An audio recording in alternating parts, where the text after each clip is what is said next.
Hey everyone, it's Ben Hardy here, and in today's video we're going to be talking about further supply issues with Ford and what this means, especially if you have recently ordered a Ford.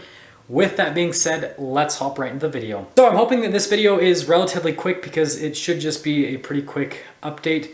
So first off, yes, Ford in fact could potentially see allocations decrease by about 100,000 vehicles, which sounds like a lot because it's quite a bit. So basically what's happened is Ford has had several different parts manufacturers that supply them basically come to them and say, hey, we can't give you the parts that we discussed. And so that's obviously causing a lot of issues for Ford.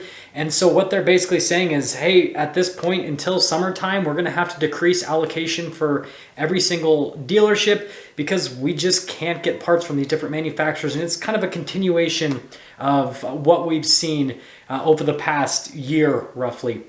Now, moving on from that, which again is a pretty quick topic, to the next one, which is the fact that Ford is getting rid of a lot of features on their vehicles, similar to what Chevy has actually been doing, well, GM in general, but it seems like because Chevy sells so much in terms of volume that everyone talks about the Chevy side of it. But anyways, GM has done where they've basically taken features out of the cars, and they've said that they'll install them at a later date when supplies are a little bit higher. Ford is doing the same thing. So Ford basically released saying that they're going to start shipping cars to dealerships, and they're just going to make sure that the cars have all of the microchips and everything that are associated with vital functions and with safety systems. And if it's not part of those two systems, then there's a pretty high chance that the car will not have either of them, just so that Ford can start getting a lot of these vehicles out. And you guys have probably seen on different news outlets or on Instagram or Facebook these pictures of these lots where there's just literally thousands of Fords just sitting on the lot waiting for these microchips. And so Ford's trying to really get things moving, and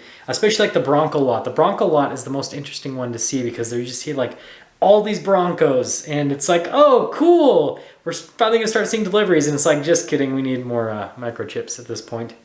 But yeah, that's basically everything that's happening with Ford. Now, if you recently ordered a Ford, or if you're looking to order a Ford, what should you do with this new knowledge?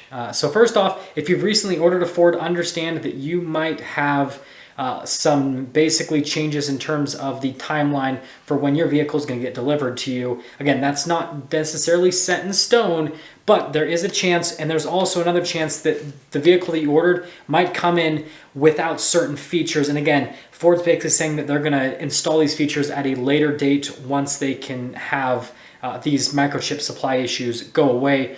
So just have those two expectations, that you potentially will have missing options that you can get installed at a later date, and that your vehicle might come in at a later date if you ordered it. Now, to like the general consumer that's either looking to buy a Ford or order a Ford, understand that the Fords that are currently at dealership lots right now could potentially see another price increase over what you see on average. And I can't remember the exact average, but I know that Fords on average are selling for over, because everything's selling for over MSRP right now. But yeah, just expect there to be potentially a slight price increase. So if you're in a situation where you feel like you have to have a vehicle right away, brand new Ford, understand that you'll probably have to pay a little bit more money.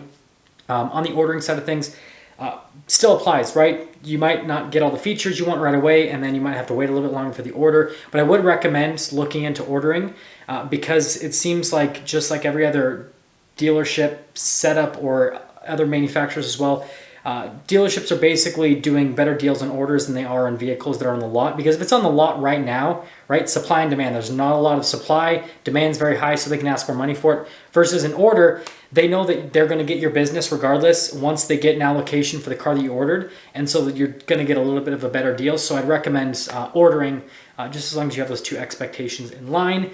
And yeah, that's going to sum things up for today's video. I want you guys to let me know what you think about this, if this means that you're going to order another vehicle besides a Ford, or if you're going to change your timeline in terms of when you are ordering a Ford and all that kind of stuff. I just want to hear kind of what you guys are going to be doing about this whole situation. And I guess before we fully cap things off, as always, if you want to save time and money the next time you go to purchase a car, my car buying guide is in the description down below. I'll see you.